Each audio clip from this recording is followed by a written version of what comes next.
Hey folks, we should be live now. I apologize for being kind of right on the nose here for time. I had to make some last minute adjustments here, but I'm looking forward to everybody checking in. Sarah, I saw your note, and hopefully you found me now.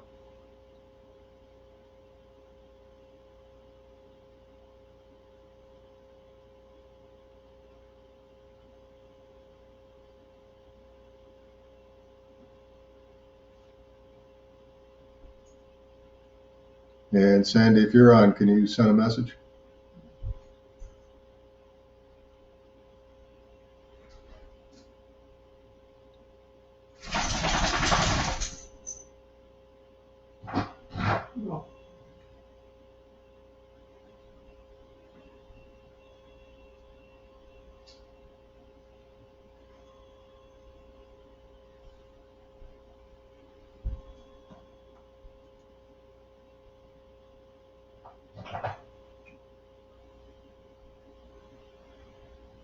And I'm going to just stall for a minute or two and see if a few more folks can check in with us.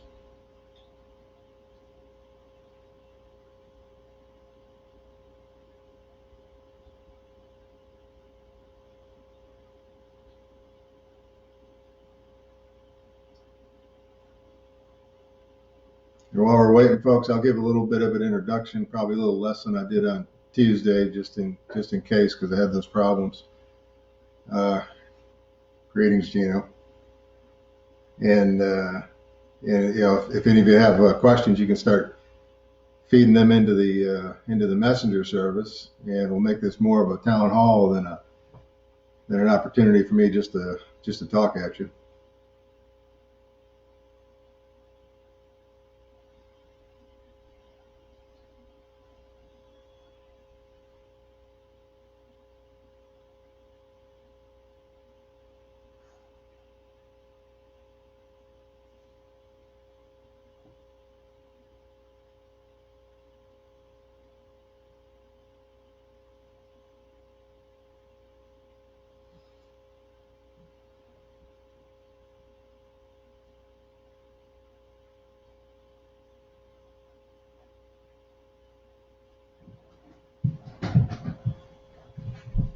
Hi, Danny.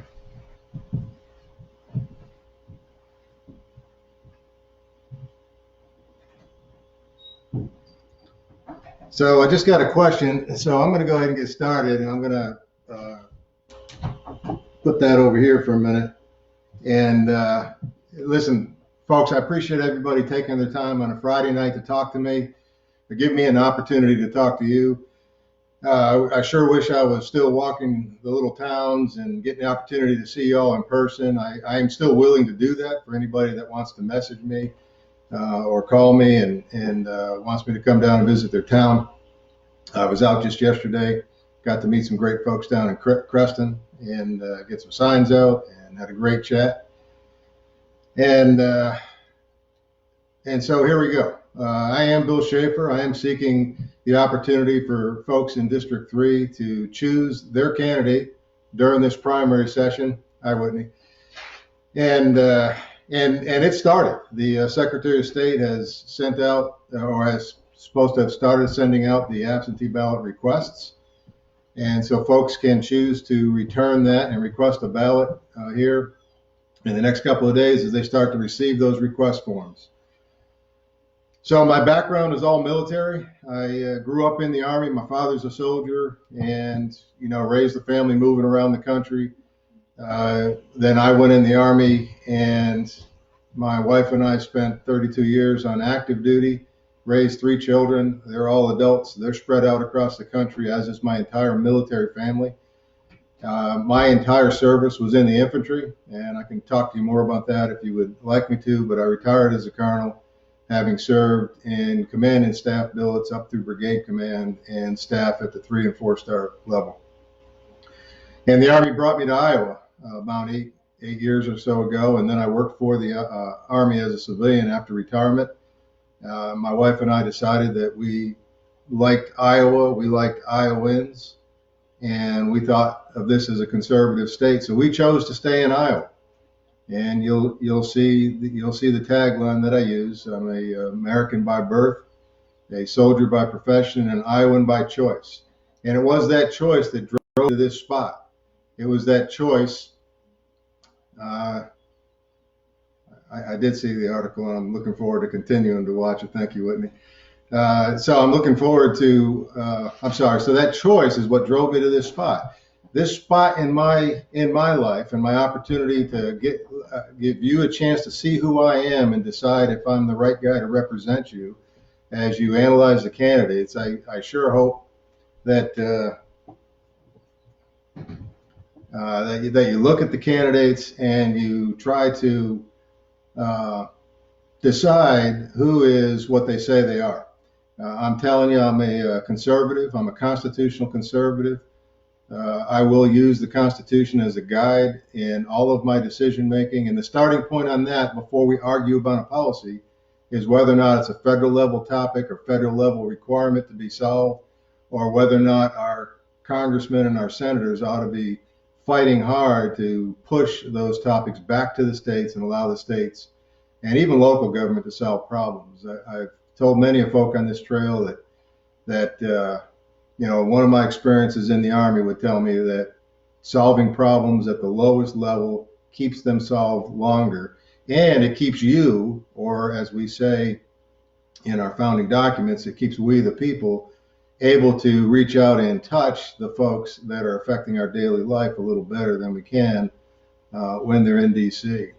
And so I started to talk to you about that point in my life where I decided to stay in Iowa, and then we were working and we were looking around as to where we were going to, put ourselves permanently. And then the state switched, and we allowed the loss of two Republican seats anyway, to liberals, and now we have three liberal congressmen and women for the last 2 years or year and a half, and we're coming up on the opportunity to replace both of them. And my intent is to deliver you an actual conservative. And when I tell you that I'm a conservative, when I tell you that I'm going to support the Constitution, then that's what I mean, the entire Constitution, every piece of it. When I tell you that I support the Second Amendment, that means that I will differentiate between laws that address the evil that is murder and our Second Amendment, which is a protection of each and every one of us to maintain the right to keep and bear arms without being infringed, just like it says. So red flag laws absolutely interfere with or violate, by my count, arguably 5 of the first 10 amendments. An unacceptable position and not a negotiable topic that our congressmen, congresswomen, and or senators ought to be addressing. So that's a starting point. I apologize. I've missed some questions, folks. I tried to write 2 of them down as I was talking, and the thing is scrolling, so I'll go back through them and I'll do my best to find ways to answer them over time. But I'm going to start with somebody up front asked me if we had an opportunity to debate. I've thrown the idea out twice on radio stations, and I've received no feedback. I don't expect to see a debate happen before the primary, but I would welcome a debate. And if folks need me to use the very specific words, I will and have challenged my Republican challenger for the nomination here in right about a month, about 5 weeks out. I think my thing is not scrolling. Okay, thank you. I'm getting instructions. It's all good. So I'm going to keep going because I don't see a question up in my screen right now. No, I see that question. I appreciate that question because I'm very disappointed. Listen, everybody has the right to endorse whoever they want, but when the big names start endorsing, you would think that they would take an opportunity to actually talk to candidates, but they didn't, and that's their option. But I have not had a chance to talk to either the governor, either of our senators, or Sam Clovis or Matt Whitaker that I understand endorsed David Young tonight. So, that's fine. If Iowans of our district are interested in a politician who has spent his life in politics and now has the endorsement of all of the political establishment, that's fine, and I will respect the decision of my fellow Iowans. I am offering you the opportunity to look at a non-establishment type guy, and I'm not just a non-establishment type guy today. I promise you, give me the opportunity to show you, and I will not become an establishment guy in 1, 2, 3, or whatever number of terms that you choose to have me in office. Non-establishment type of fellow. I spent my life in the infantry, leading soldiers, and um, making decisions and learning how to solve complex problems at a strategic level, long range thinking, things that take long time to get done. But I think we did a relatively good job, and there you have it. After 32 years of doing that, now I'm willing to serve the nation as a congressman, not serve the next election, not serve myself, and not become enriched by spending all my time in D.C. Listen, I'm going to tell you straight up, I don't really want to go to D.C. I'm not really interested in politics, but I'm willing to go to D.C. just like I was willing to go to combat. And I am absolutely believe this is the right thing for me to do at this time in the country's history and in your lives, to send an actual conservative to D.C. to serve you. Yeah, I got another question on it's about healthcare, but it's specifically related to the COVID and the difference between city and rural. I think there's two parts that I should comment on that, and uh, I got the one on caucuses. I will answer that in a moment too. Sorry, guys. So, I think there's probably two pieces to the COVID conversation, being as it's the news of the day, that I ought to comment on for you. First of all, it is not a congressman or congresswoman's job to try to tell a governor what to do. So any of them that are doing that are making a mistake, demanding that she does certain things. Whether I agree with what she's doing or not, it would not be my position to try to tell her how to govern the state. As an Iowan, not go COVID. Okay. I'm sorry. I got a correction on that. I'll come back and talk about healthcare in a moment as well. And I'll finish the COVID thing. So, as an Iowan, I initially was trying to support the governor and thought she was doing a fairly good job of not telling the state what to do. But I do think at this point we've taken the directed closings too far, and I'm glad she started the process today to open things up. Although I think it would have probably been better, not probably, it would have been better if she would have, opened it a little bit more and allowed for the time required to get things open as we move forward. Here's the bottom line. I don't believe the government at the federal level or the state level should be telling us what we have to close or what we don't have to close. They ought to issue guidance and allow businesses to decide how they're going to handle it, and allow individuals to decide how they're going to handle it. And going forward, I think we would have been successful with that type of guidance. But we are where we are, and if you look at the data that exists, even if you take every number as a data point that's exactly correct, it's pretty clear that the vast majority of the country ought to be open. The question on healthcare was supposed to be specifically not COVID, so you can look at my website and see some of the things I've written about healthcare. But the short answer on healthcare is that the government shouldn't necessarily be involved in healthcare. We ought to have a private healthcare industry, and we ought to be dealing with that. I couldn't see a role in trying to ensure there's transparency in pricing.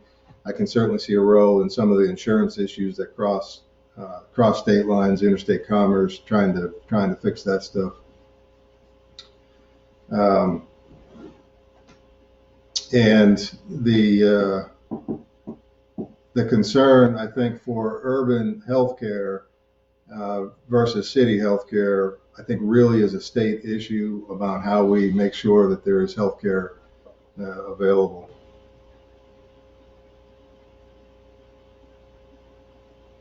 Okay, I'm sorry, I'm not understanding that. So I'm going to move. I'm going to move forward to try to talk about tariffs and foreign investment. Um, Listen, I'm not a big fan of tariffs, but I have seen the long-range strategic wisdom of the tariffs that the president was using to balance out issues with China. I thought they were effective in getting the new Canada-Mexico-America trade agreement done. I would have supported them for China, but in general, I think tariffs interfere with the free market economy. But you always got to remember that the rest of the world isn't always free market like we try to run here in the United States.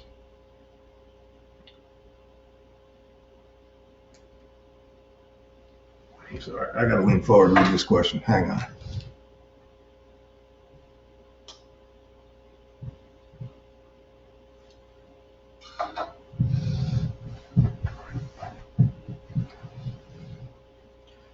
So the question I was trying to read, I'm going to summarize it or paraphrase it into, how do we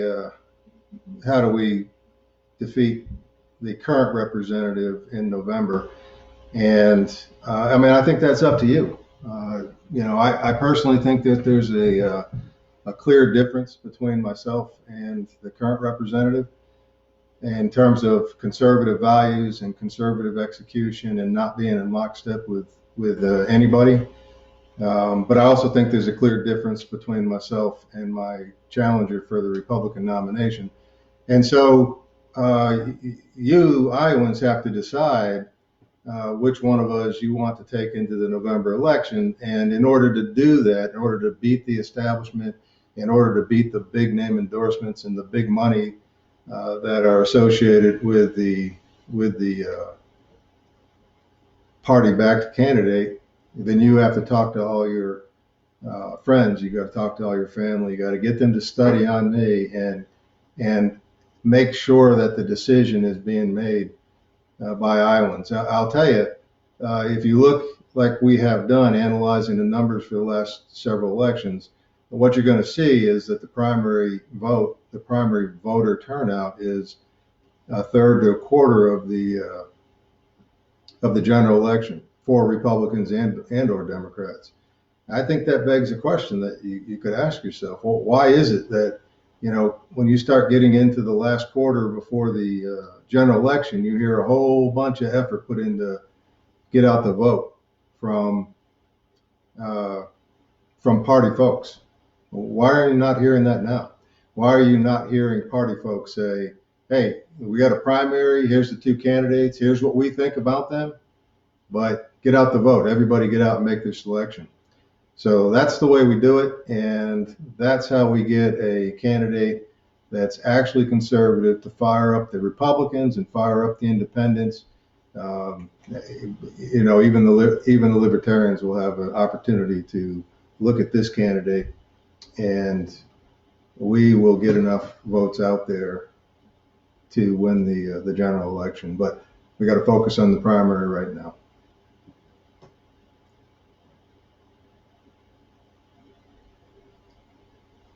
Wow.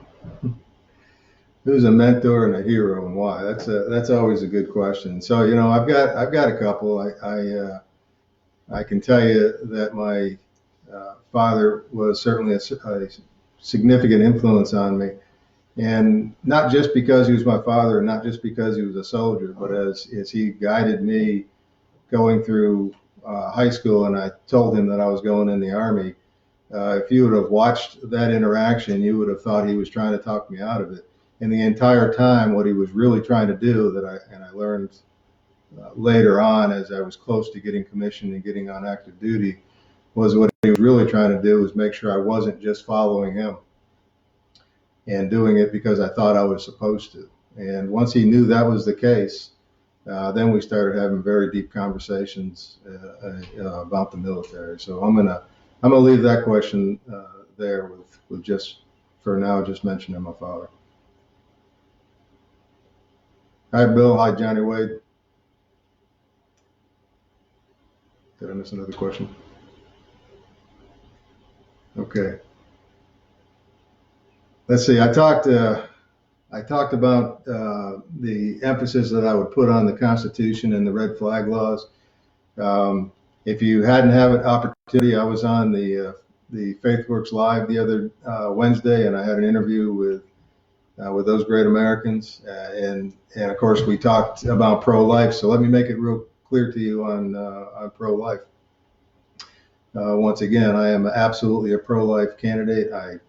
Pro-life candidate. I'm a pro-life person. We as people, as a Christian nation, should not allow preborn children to be dismissed as inconvenient for any reason, regardless of the circumstances that surround their conception. I believe very strongly that what we need to do is demonstrate our care and concern for both the mother and the child, especially the mothers who are victims of some type of trauma.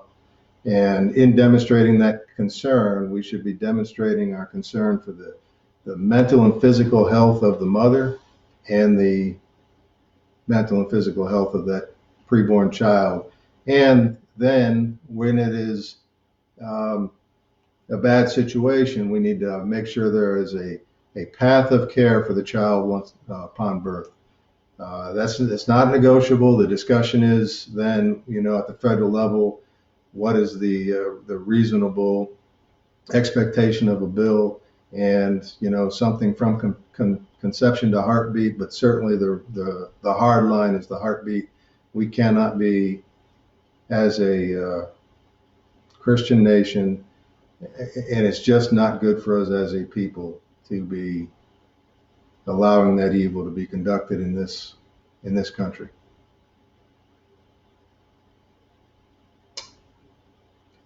China's buying up what? China's buying up a fire sale.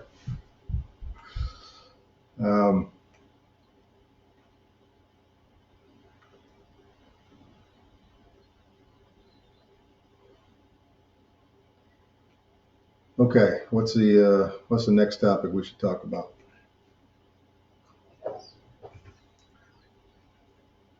Did you cover that? Just go and ask me, what was the question?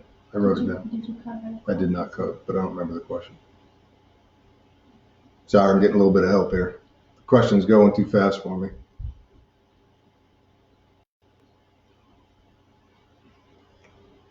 So I'll say hi. Hi, Pamela. Hi, Kevin. It's all good.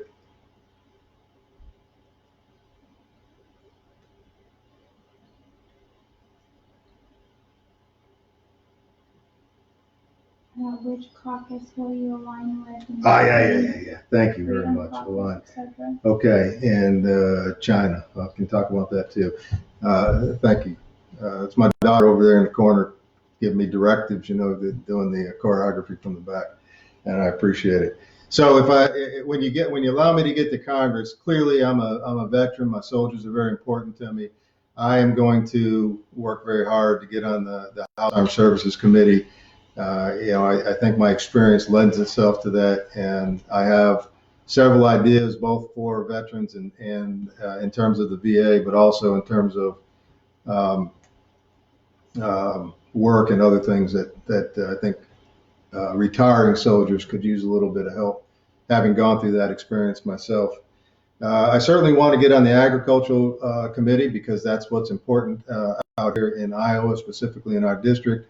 And I have been blessed to meet several farmers that I think will be great advisors for me. Clearly, I don't know a lot about agriculture.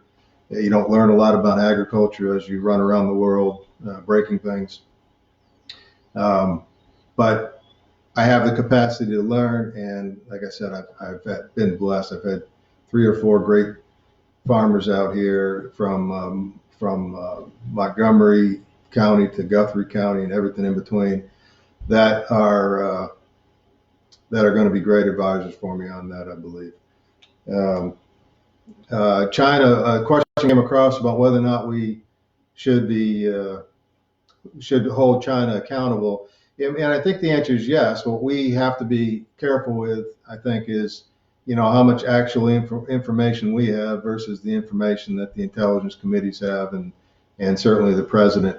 But it for the information we have in open source news, it seems pretty clear that there needs to be accountability. I think it is financial accountability right now, and I think that can happen and will happen, at least under this president. That'll happen as um, we continue to open up our economy and then start dealing with those trade deals with China. And I absolutely talk to small family farmers. Those are my favorites.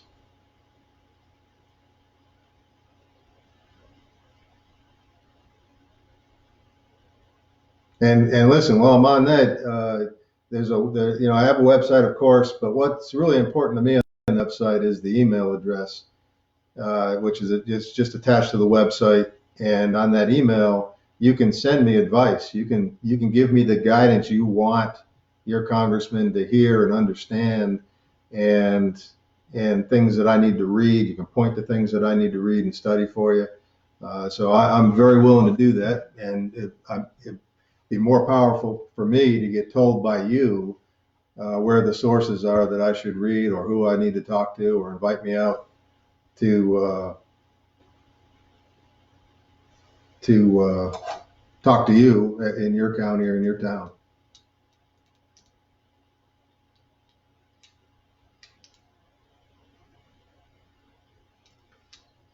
And okay.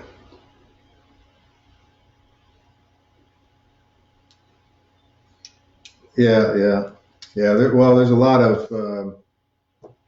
of frustration right now, certainly with trying to stay in business. So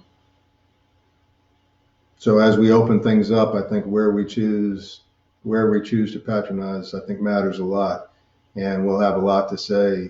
I've never been one to demand that everybody buys USA, but I think this is a time where we probably need to look at that. This is a time where we need to make a concerted effort to shop small businesses and what we all like to call the mom and pop shop. So as we go forward here for the rest of this fiscal year, for sure. I'm getting a lot of comments about the great farmers. I love it. We're not. Yeah.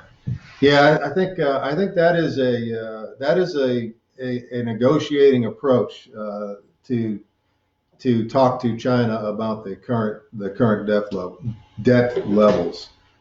I think that is absolutely a negotiating tool that's on our side right now.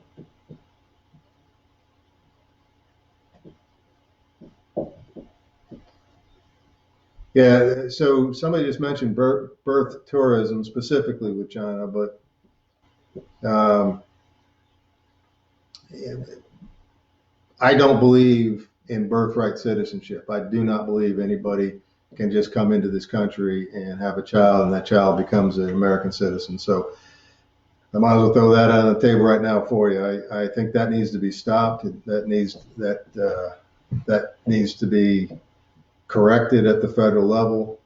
I think that I wasn't really planning on talking immigration tonight, so I'll save that for another Facebook night. We'll talk immigration, but for tonight, let me just say I have a clear distinction between legal immigration and the type of immigration of folks that actually want to come here and become Americans through the legal system at the numbers we require on an annual basis, but illegal entry from any form, the worst of it being our southern border, but illegal entry from any form has to be stopped. And we'll talk more details about that here in the future.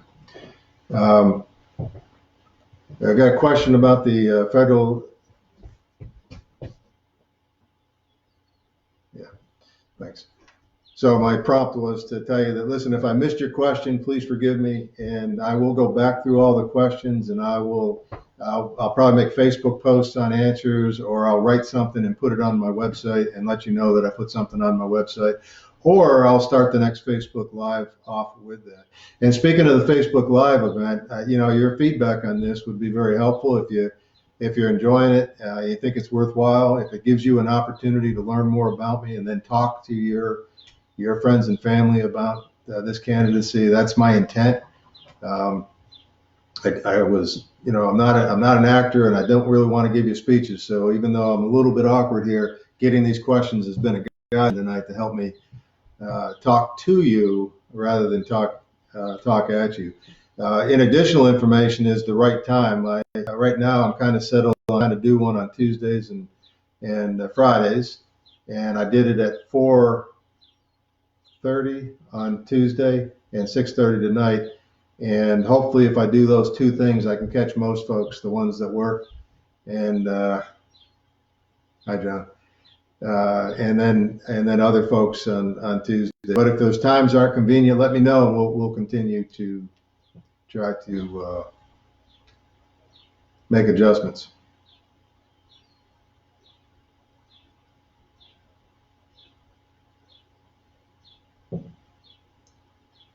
Yeah, Bill, I support strong prison sentences that are commensurate with the crime, regardless if it's creating a virus or not. It would require, of course,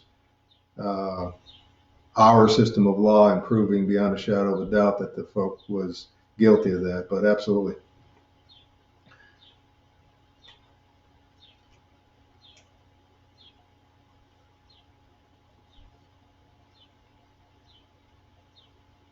I feel like I missed another question. I think we're doing good. I gotta tell you, Tim, you had a bunch scrolling there for a minute, and I know I missed a few. So right now I'm not on a question and trying to decide which topic. So those two videos that I put out as kind of feeders for this. Also, if you go to my website, there's a link to the YouTube channel that I made recently. There's about 9 videos on there. I'm going to post all of those onto Facebook one at a time over the next couple of weeks for you to look at. But if you want to see them, easiest way is go to the website, go to the YouTube link. Till we get enough subscribers to the YouTube link, the URL for it is too ridiculous to try to put out to you.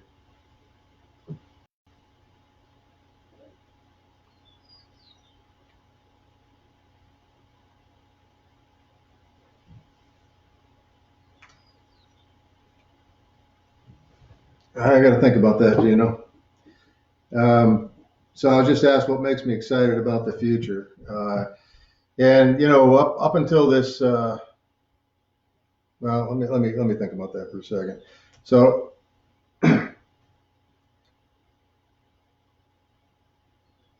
the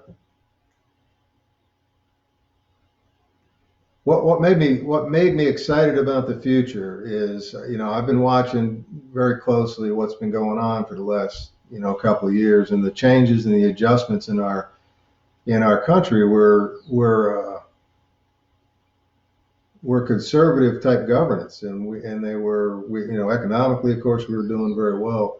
Right now, I'm concerned with the impact, the amount of freedoms that we've allowed to slip away by acquiescing to directives to lock ourselves up rather than protect ourselves, but to lock ourselves from our freedoms, from our families.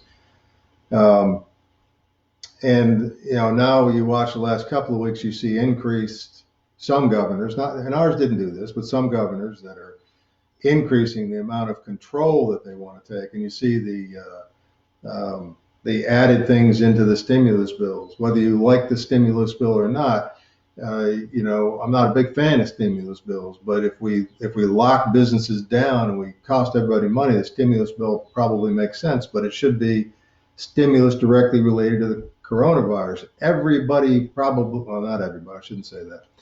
I think most people that I talk to agree with that kind of sentiment, and yet our elected representatives acquiesce to the pressure and get this guy to join on and vote for it by adding these things to the bill. It just makes sense. And And then the governors that take on additional powers and they put on things on gun control and they put on that stuff's not acceptable. And we need to have representatives that don't do those kind of things and fight against them.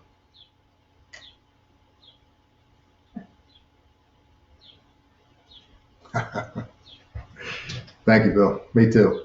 That absolutely fires me up.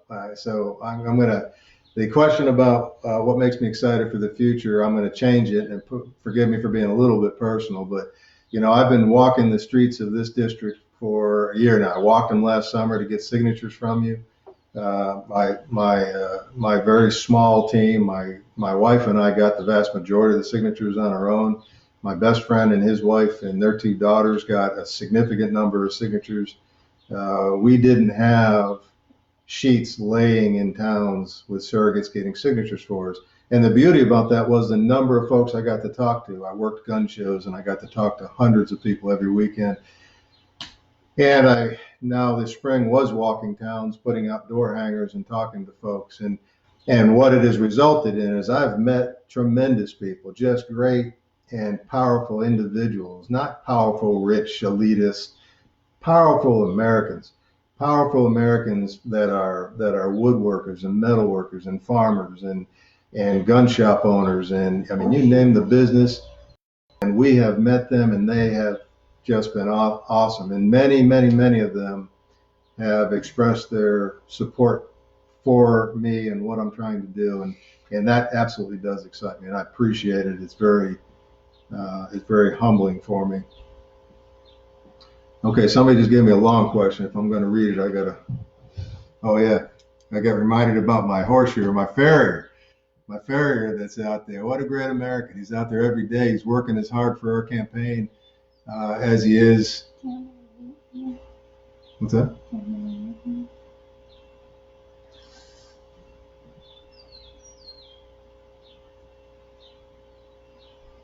Yeah, I agree. That's another thing that needs to be looked at is the rules that are on truck drivers. And the only reason that I really know that, because I got some more studying to do on it. But I got a good class from a farmer actually one day who was talking to me about the similar rules they have to follow to truck drivers when they cross state lines and that kind of thing.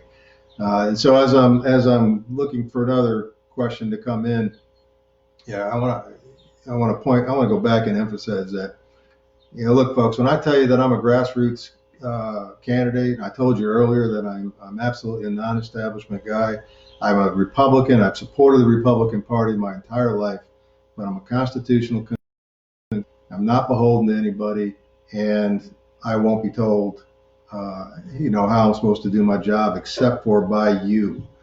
When I tell you that grassroots, I have an entire team of volunteers. It started with 6 of us, then my daughter joined us, we got 7, and then we started getting individuals. And I'm not going to go through the numbers, but I've got some in every county now. And I'm just very proud of that fact that I have great Americans that are working, they're taking care of their families, and when they have time, they are trying to influence you, the people of our district, to look at the candidates and make your selection. And I just find that to be pretty powerful. I'm pretty proud of it. I also don't have a couple of $1 million of big DC PAC money. So again, when I tell you I'm grassroots, this is the picture of grassroots. It's not a fancy, picture with a bunch of signs on a website that doesn't speak to the truth about your campaign. Okay, I got another long one here.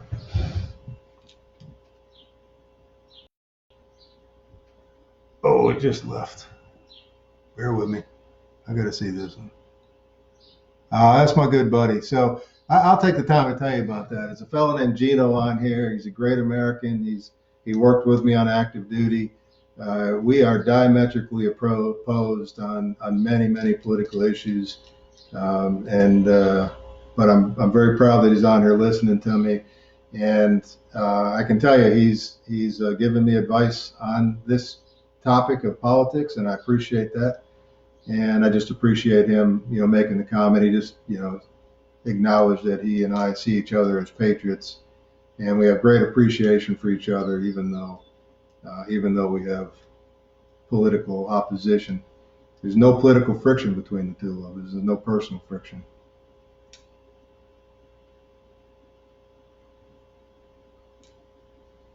So I got a question about American manufacturing and what will I do to help them. I don't have a specific answer to that, but I can tell you this. I absolutely believe in the America First agenda. I think that's the right way that our federal level leaders ought to approach the country. They ought to prioritize, our country in these decision makings. And if we do that, then the type of trade agreements that we get into and the type of tariffs or taxes that we approach tariffs and taxes that we approach at the federal level should be designed to encourage manufacturing back here in the United States. So definitely an important topic to bring the ability of Americans to make stuff in this country back. So thank you, Danny. Sandy, no, my daughter is here right now. She's actually a teacher. She was in Texas teaching the last several years, and she came up here specifically to help me with this campaign for a while, and she'll probably be heading back to Texas. So, no, my children are adults. My oldest is in Georgia, and my youngest is in Arizona. Oldest is a store manager, middle is a teacher, and my youngest is working on a doctorate degree at the University of Arizona.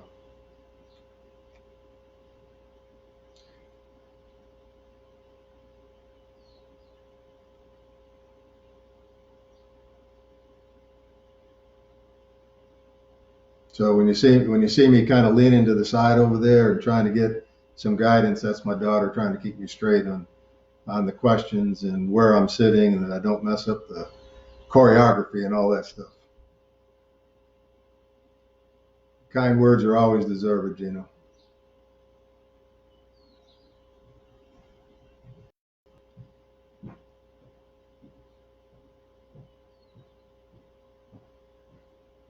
Yeah, thanks, Lenny. That's another topic. When I talked to you the other day, uh, the level of human trafficking in this state in particular is of interest to me right now, and I've got a lot of studying to do. We'll absolutely dig into that, and certainly we're not going to support any human trafficking. So yeah, they are. Thank you, Sandy. They are.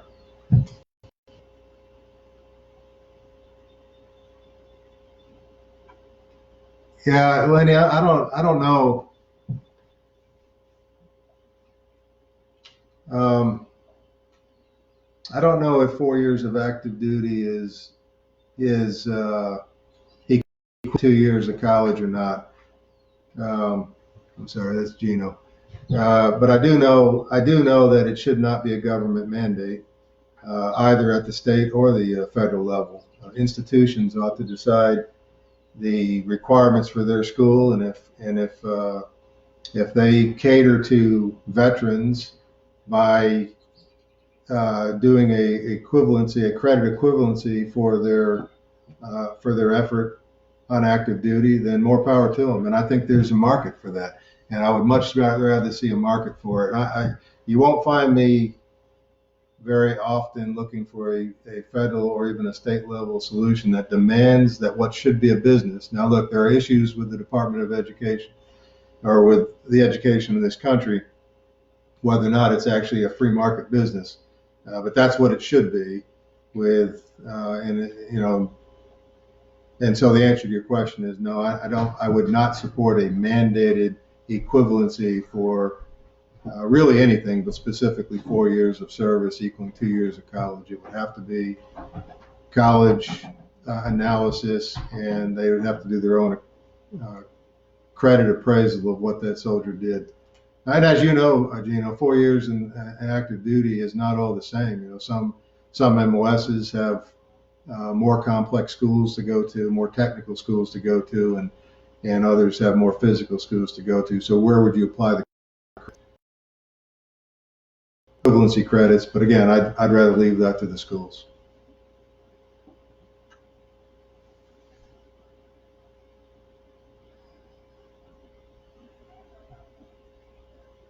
Thank you, Pamela.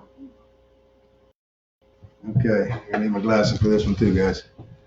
Don't pay attention to the glasses. I'll get my red ones out.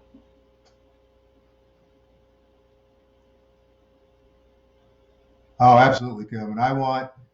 That's exactly what I want is folks like you reaching out to be advisors on the things that they're experts in. That's just super. So let me make sure I don't forget that. Of course, I'm going to have it in there. And then we got Sandy here.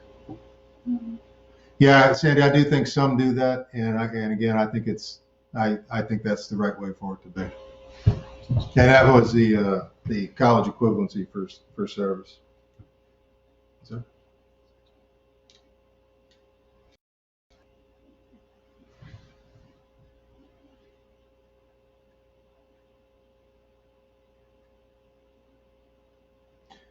Jane, if you're talking about the education, yeah, I think there is. I think that's where we ought to go.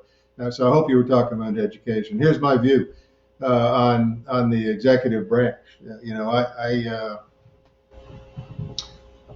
If we didn't have a Department of Education, I would not vote for it. I would say no, we don't need a Department of Education at the federal level. We need to get federal dollars out of the school systems. The school systems need to be state-run, state oversight, private schools, and they need to cater to their patron, the students. They need to cater to the parents and the students that are paying the bills to go to the schools and deliver um, that are asked for.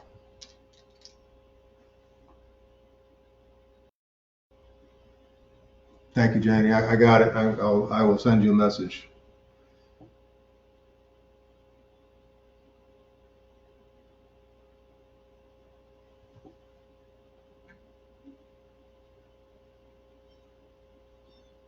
Yeah, I'm pretty sure I do, Kevin. Okay. So I think we're almost into an hour here, team. I kind of thought that an hour was probably the right answer. So we'll start to wrap it up. And again, I would love to have your feedback on the conduct of this. If you're okay with me leaning forward to read questions and mentioning names as I try to talk to you and with you, this has been really rewarding for me. And I was unsettled at doing this, but now you got me fired up, and I'm looking forward to the next session as well. So the amount of time is. Hey, Jen, I'm going to hold my vision for the VA to another time. I do have some ideas on the VA. I've never thought about the organization of the VA in terms of a vision, but I've thought about specific things that needed to be corrected, both in VA health and in just in the retirement process of soldiers, even before they become retirees, but as they go through the retirement process, and some of the things that um, I don't think are being done very well. Where I was, I'll remind you, my plan right now is Tuesdays at 4:30, Fridays at 6:30, right at about an hour, and to keep this kind of a format where while I will give a little bit of a summary up front, I'll attach a video to the announcements for your review and assessment. And so feedback on that would be great from any of you. You can do a private message, or you can do it through text. I will give you my phone number here in a moment. So give you, if you need to get a pen or something, I will give you my phone. You are welcome to call you. When I tell you it's my phone number, it's mine. If you call that number or text that number, it will be me that answers you. Um,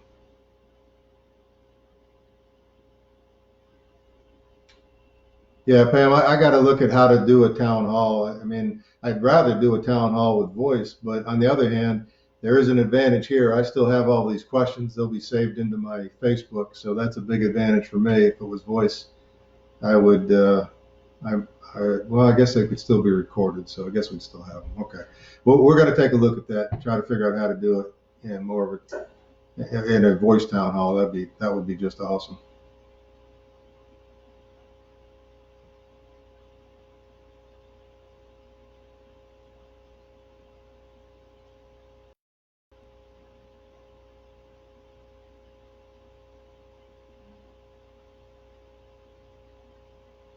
Yeah, Bill, I will post a little further out. I was posting 2 days out.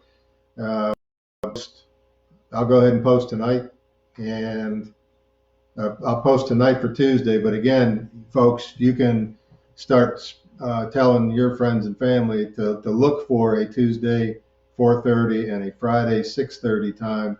And the only way I'm going to change that is if I get a lot of feedback from you saying those times don't work, or if or we need to do a different day. That's fine too. Yeah, Gino, I mean, how many folks can dial into Zoom though? That's what I don't know.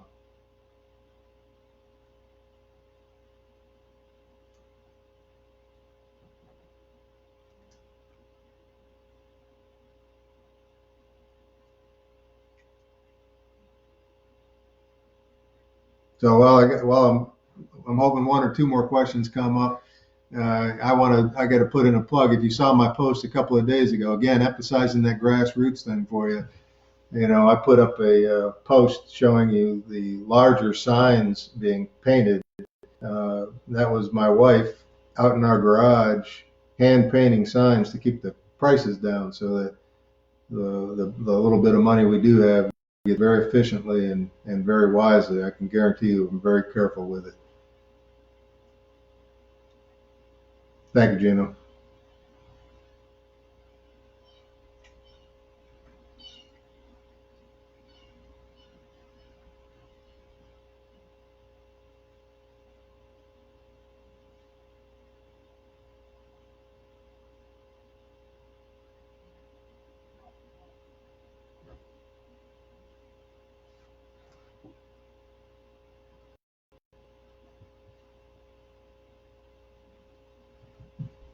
Thanks, Gavin. That's why I had to say that. Yeah, I get asked a lot. So as I waited for potentially, MRE, for another question, uh, I'll tell you as well that I get a lot as I'm on this political trail through the country. What's your family think of this? And I'll give you the short answers I can. When I made this decision last year, first person I talked to actually would be um, my wife, and her first response was, "Well, I've been kind of expecting you to say you were going to do that."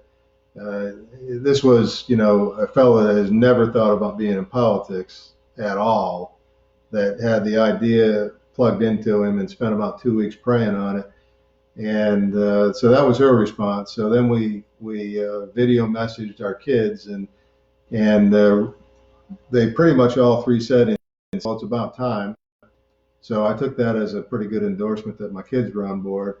Called my best friend and his wife and said, "I'm going to need your support." And they said, without even hesitation, "We're on." And like I said, they're helping me run this thing right now. And then I called my parents and my brothers, and everybody in the family was quite on board with it. So I got a question about my favorite MRE. The problem answer is you got to go back and look at the differences of MREs from the mid '80s to the times that I retired, and they've changed tremendously. So I'm just going to give you one answer. Uh, when I first went in and MREs were the thing, it was the ham and eggs, and that's going to surprise a lot of you that have ever eaten ham and eggs with the Army.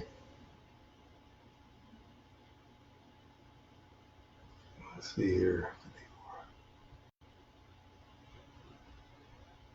Yeah, Jenny, I don't know. I mean, there's a double-edged sword there on what the number one issue for, not a double-edged sword, but uh, I see a lot of Iowans that are worried about illegal immigration. I also see a lot of Iowans that are worried about agriculture and specifically as it relates to flooding.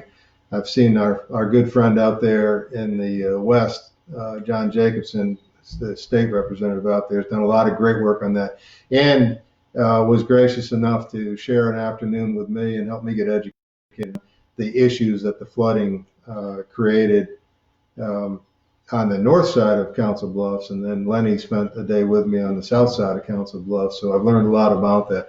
I think those two are big, and of course, healthcare is on everybody's mind. Right, right now, of course, everybody's concerned about the economy. So I'm already getting some feedback on the time, and so Ken, does 6:30 Friday work for you? Yeah, I agree, John. It is a good way to spend the evening. This has actually been a blast. Next time I'll just have to pour myself a beer before I get started.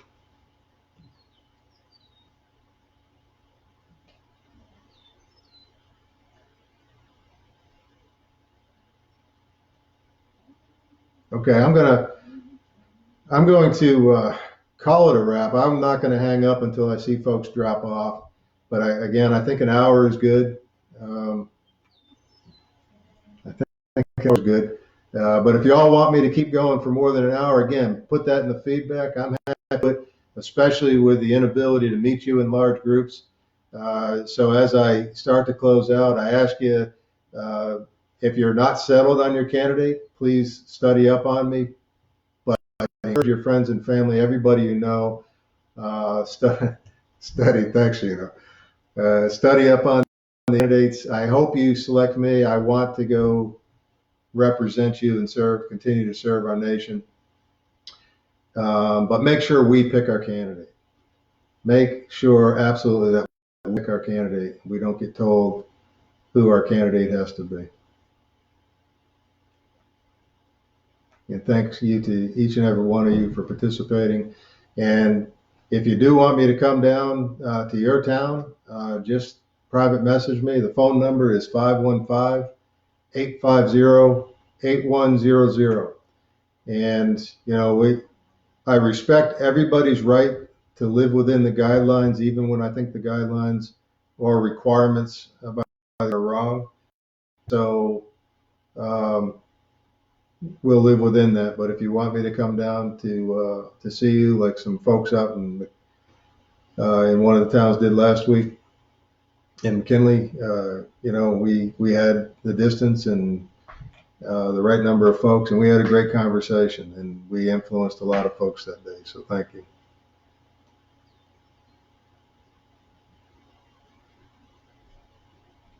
Yeah, Bill, I think you're right, and that's okay. We'll extend it an hour and a half if we have to, and again, we'll capture all the questions. The website is, my last name is spelled Chafer, SchaeferforCongress.com almost left the page, is the email, is the website. SchaeferforCongress.com. For is spelled out FOR, SchaeferforCongress.com. There are some interviews. Some of them are a little bit old on the website, and there's a link to the YouTube channel with some newer videos that I've done recently on there. Thanks for dialing in, Rita.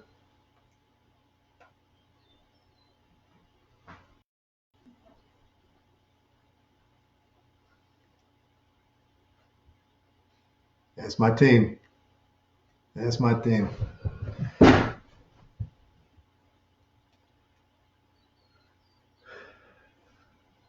So,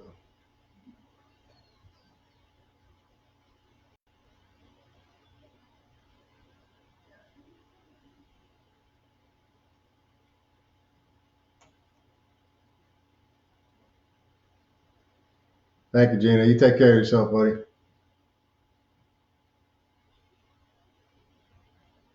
All right, friends, listen, I'm gonna sign this one off. Right now, again, I'm planning Tuesday at 4:30, and we'll make that adjustment based on some of the feedback. I saw the feedback coming in. It was coming in a little too fast for me to get through all of it. Certainly too fast for me to make a decision right now. But we'll get that posted, put out another video with it, and I absolutely look forward to seeing you again. I look forward to getting guidance from all of you, and I look forward to getting invitations for those that want to help me work our way through the requirements that the government has put on us right now, but still be able to convince you that this is important. It's important to all of us. Thank you very much. God bless each and every one of you, and good night.